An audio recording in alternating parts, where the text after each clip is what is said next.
खुशफहमी जब गलत फहमी में बदलती है तो बड़ा दर्द देती है। रिश्ते कभी भी कुदरती मौत नहीं मरते, इनको हमेशा इंसान ही कत्ल करता है।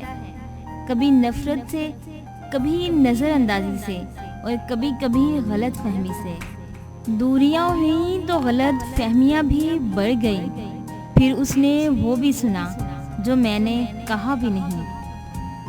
गलत फहमी का एक पल इतना जहरीला होता है जो प्यार भरे 100 लम्हों को एक पल में भी भुला देता है।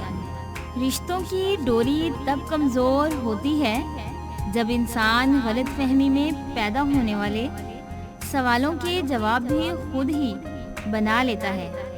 किसी को पाने के लिए हमारी सारी खूबियाँ कम पड़ जाती हैं और खोने के लिए एक गलत फहमी भी काफ़ी है। गलत फहमी अगर दिल में ज़्यादा देर रहे तो बदगुमानी को जन्म देती है और बदगुमानी फासलों का बायस बनती है। शीशा और रिश्ता दोनों नाजुक होते हैं, मगर इनमें एक फ़र्क ज़रूर होता है। शीशा गलती से टूटता है और रिश्ता गलत फहमी से।